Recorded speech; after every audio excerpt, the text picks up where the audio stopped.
Yeah, and we don't really know where the game is going to start or when things are really going to start rolling for the Hawks as they venture into the second half of the season. Obviously, they'll play the Pacers tonight. So this will be the first game of the back half of the season. They're at 19 and 22, ninth place in the East, 3 games below 500. And while that may not seem like a big deal because people are saying, hey, maybe they'll get it together like they did last year, I hear you on that, but to keep leaning on and relying on and hoping that they're going to just magically get it together like they did last year, I think that's asking a lot. So my first thought and my first question is this. There was a lot of fallout with the fact that Trae Young did not play in that Bucks game Wednesday night. Yes, And don't get me wrong, it was really the bench mob that held it down and brought the Hawks back to almost winning that game. But there absolutely. were moments in time where you definitely said, where's Trae Young? Why is he not here? It's a non-COVID illness, right?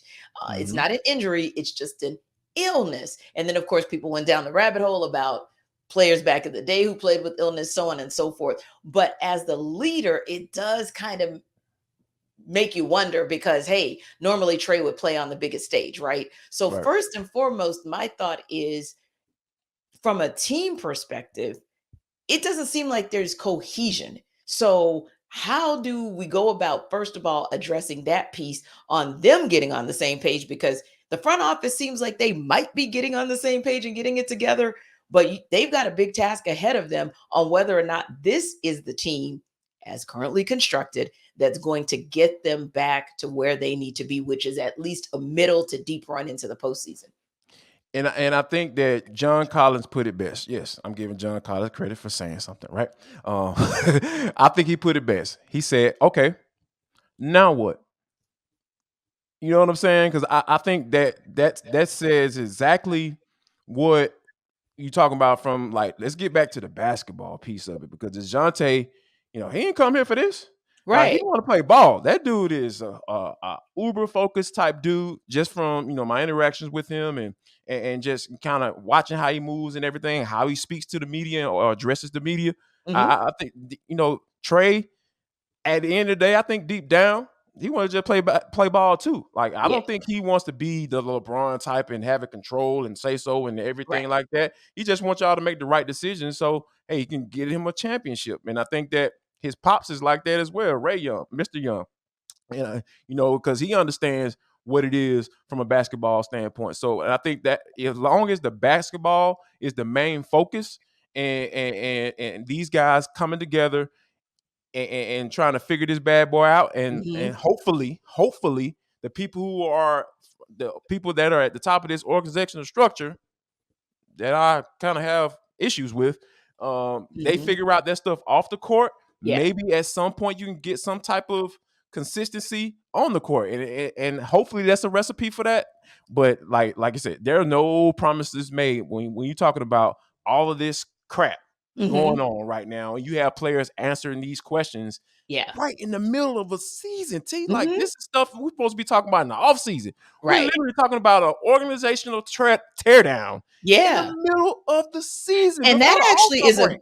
that's actually a great point because people have started putting that forth. This was a team where, or a city, I'm even going to say a city where all of the focus with the word rebuild and tearing down was up in Flowery Branch. No That's where doubt. that conversation was happening. You never heard anybody, That especially after started the to shift a little acquisition bit too, right? of Dejounte Murray, you never really heard anybody make that comment about the Hawks being even remotely in rebuild mode. But Oh, all of a no. sudden, now that's a conversation of, okay, does this thing just need to be blown up or torn apart and reconstructed? And I don't know if I agree that we're at that point, although the end of the season, check me because I may say something otherwise. But I Indeed. do believe that right now, and I have been touting this for a minute, you're gonna have to shake up a part of that lineup, and somehow, some way, you're gonna have to get a veteran that's going to have the right. I still say at the four, and the reason I say at the four is because Clint Capella is going back to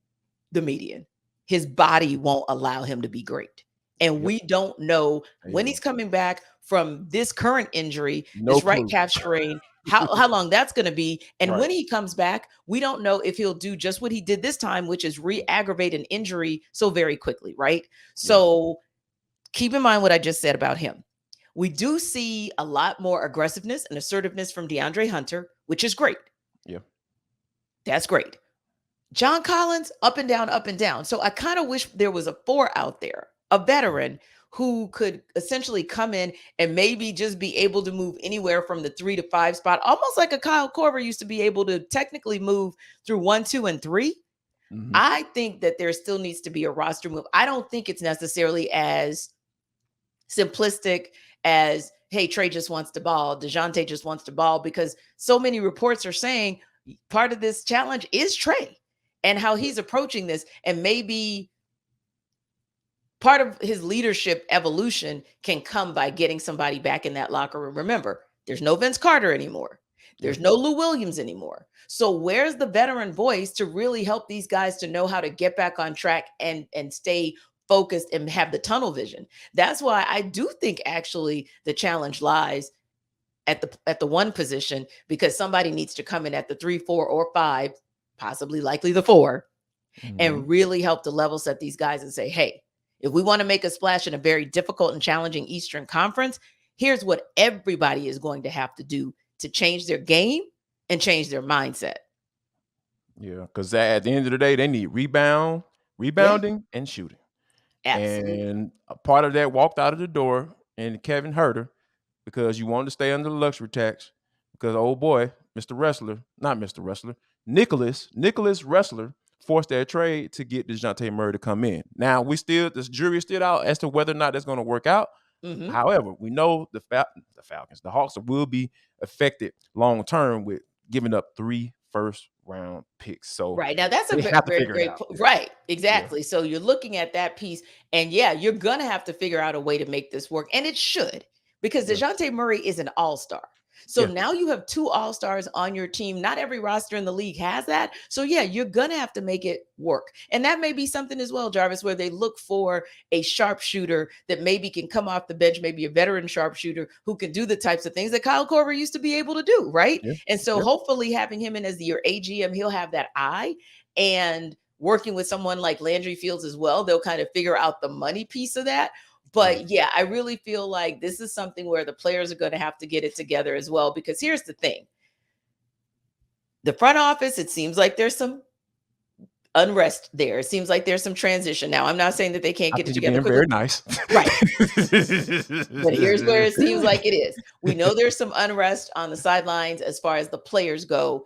Right. But with Nate McMillan, here's the thing, people, because of course we're doing also mid-season evaluations. Nate McMillan is someone, from what I was told by an insider in the last couple of days, everybody wants Nate to stay, except one person. But all the players want Nate to stay. Yes. The front office would like Nate to stay. Nate just doesn't know if he can stay or wants to stay at a minimum past the season. So here's my thing. Why am I mentioning that? Because that's the one place where you actually do have stability. Yeah. So leave that alone. Yeah. Leave that staff alone, because number one, from what I'm told, you look and what we can see, Joe Prunty's not ready. Nick Van Exel's not ready, because when you brought Nate in and Nate replaced Lloyd midseason, part of the reason he was able to do that so well is because he is a 15-year veteran of coaching.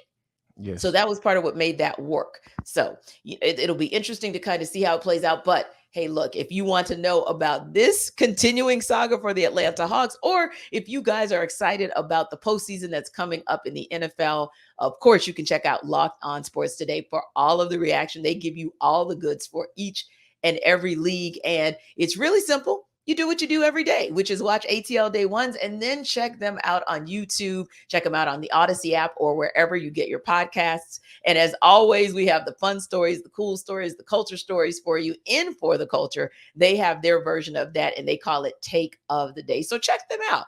This is the kind of national story that may be starting locally, but as the Hawks are still contenders in the East, it has a triple down effect. So don't forget to check out Locked On Sports Today. Now, speaking of that, Jarvis, the other piece there is this.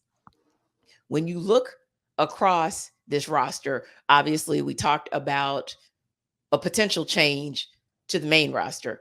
Yeah. We talked a little bit about the bench as well. Now, here's the one thing I will say that I do want to see out of Nate in the second half. It is figuring out a little bit more how once you get AJ Griffin, Jalen Johnson, and Bogdan Bogdanovic going, and dare I say Frank the Tank? Am I really saying that out loud? I think I am. But once you get them in the game, threw up in my mouth. I Sorry. know, right? Like we're really saying that. So once you get them in the game, how do you keep them in the game to be able to sustain the game and also finally figure out and fine tune some of those matchups? Because real talk, or some of those, I'll say partnerships and subs. Because real Mhm. talk, I think a couple of members of that bench mob should have stayed in that game much longer Wednesday. I don't think the Bucks go on that 10-0 run that we saw. I think the Hawks win that game if some of those starters hadn't been subbed back in too soon. Absolutely, because when you think about a guy like Aaron Holiday, right? I know a lot of people, may look at the size and all that stuff, may be thrown off about that. Mhm. But when you think about what this dude has been able to do, he's having his best year from behind the 3-point line. Best Yes. year. And we know the defensive prowess that he brings to the lineup. And I know sometimes Yes. he can get a little bit errant with the handling of the basketball. I get Mhm. that. I understand that piece. Yeah. But when you talk about one of the reasons why the Hawks were able to make that comeback, like, he Exactly. is one of them. There it is. He's playing pressure defense, picking up Mhm. guys before they even reach the half court, Yes. full court. And, like, you know what I'm saying? Those type of things, those are the type of things that, like, you don't have when you make those substitutions. You know what I'm Mhm. saying? I know Dejounte Murray can get down with that, but Aaron Holiday is relentless when it comes to that defensive side of the court. And I think that Mhm. he and Bo, they got some good rapport going, Yes.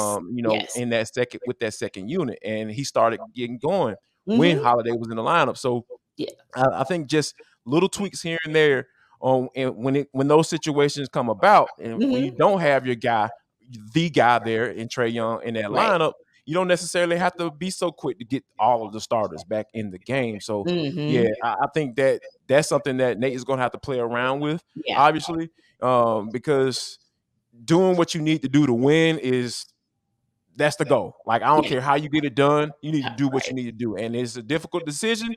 Shoot. At the end of the season, shoot, you might be going anyway. So it doesn't even Right. matter who gets upset about it. Yeah. Even if it's only one person in the building.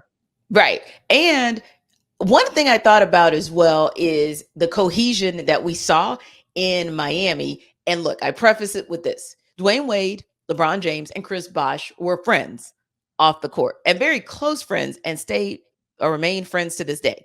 So I'll preface with that. However, in their first season, although obviously they didn't win the championship that particular year, but Mhm. they were quicker in their ability to figure out who was supposed to operate in what space. Yeah, it was back and forth like D Wade, it's your team. No, LeBron, it's your team. No, D Wade, it's your team. No, LeBron, it's your team. But they figured it out really quickly to be able to get to the NBA Finals. Because remember, Jarvis, nobody expected them to get there the first year. No, not Everybody at thought all. it was going to take them 2 years to get to the finals. And of course, they won it the second time. And of course, then they ended up with 2 chips. My point being this: Trae Young and Dejounte Murray also have a nice, solid friendship Yeah, off the court. they do. Somehow, some way, Kyle Korver, you're a former player. Landry Fields, you seem like you have incredible rapport. And one thing I will say about Nick Wrestler, he's young. And it seems like they're going towards youth in that front office. So you guys have to figure out whether you call them millennials, Gen Z, whatever in the world you call Trae and DJ. Somebody's got to figure out fast how to take advantage of that tremendous backcourt, because that backcourt, Jarvis, could be top 5 in this league.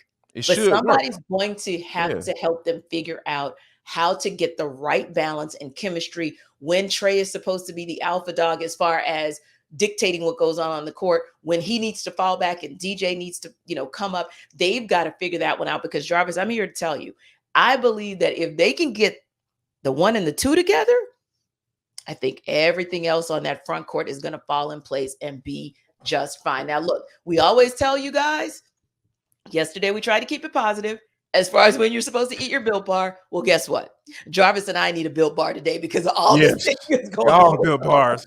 Give me them churros, man. I want to see them Exactly. churros talking about. Please. Yeah, Now. please and thank you. We need some of those almond bars. We need the 100% real chocolate that those Built Bars bring, because this has been a little bit stressful. Like, we've had to process this as both reporters and fans of the Hawks. What in the world is going on? So, you know what? When it's that kind of thing, and it's Friday the 13th, which can be kind of a kooky day, that's when you need your Built Bar. Again, 100% real chocolate. And as you guys know, they've actually been able to reduce the amount of fat down to 150 grams, which is really great, down from 160, and somehow have been able to increase the amount of protein in those bars from 15 to 17. So that's a good look. And of course, 4 grams of sugar. So you're talking about good, tasty treats. You're talking about something that's going to keep you healthy. And now, remember, Jarvis and I used to tell you need to go to built.com to get these bars. Not anymore.